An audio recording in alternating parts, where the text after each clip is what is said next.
मित्रों, पश्चिम बंगाल का चुनाव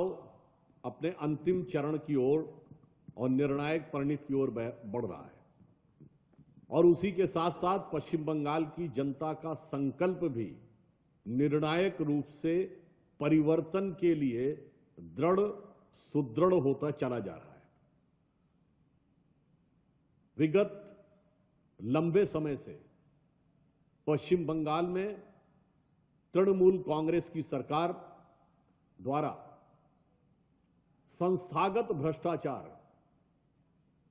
अपराधियों का हाहाकार और खतरनाक तुष्टीकरण का ज्वार, इन तीन चीजों ने मिलकर पश्चिम बंगाल के विकास को अवरुद्ध किया, यहां के समाज की शांति और सुरक्षा को भय से ग्रस्त किया है। अब पश्चिम बंगाल की जनता भय के अंधकार से हटकर भरोसे के संकल्प के साथ भारतीय जनता पार्टी के पक्ष में निर्णायक जनादेश देती हुई प्रतीत हो रही है। सर्वप्रथम तो मैं इस धरती को प्रणाम करना चाहूंगा जहां से हमारे राष्ट्रवाद के दोनों स्वर, राष्ट्रगान और राष्ट्रगीत, यानी जनगण मन और वंदे मातरम, दोनों जहां से उठे, हमें पूर्ण विश्वास है कि इन चुनावों में उसी धरती से राष्ट्रवाद का स्वर प्रखर रूप से न सिर्फ उठता दिखाई पड़ेगा बल्कि पूरे भारत में गुंजायमान होता दिखाई पड़ेगा।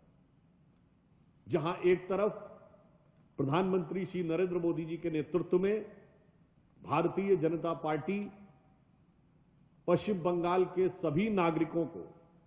एक विश्वास देने में सफल हो रही है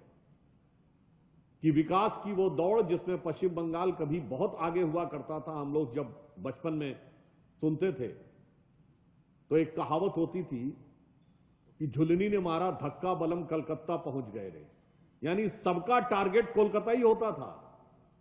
विकास के लिए, इंडस्ट्री के लिए, इकोनॉमिक डेवलपमेंट के लिए, नौकरी के लिए आज वह धारा पलट गई है और उसे पुनः सही दिशा में लाना है। दूसरी तरफ फिर एक ऐसी सरकार है केंद्र में जो नारी शक्ति वंदन अधिनियम लाकर महिलाओं की भागीदारी को विधानसभाओं और लोकसभा में सुनिश्चित करना चाहती है। तो दूसरी तरफ ऐसा गठबंधन है जो मैं देश की जनता और पश्चिम बंगाल की जनता से पूछना चाहूंगा कि जब यह विधेयक लोकसभा में 2/3 बहुमत प्राप्त नहीं कर सका तो मेज थपथपाकर, हर्ष ध्वनि करते हुए, हंसते हुए, चीखते चिल्लाते हुए जो अट्टहास कर रहा था विपक्ष, उसका क्या आधार था?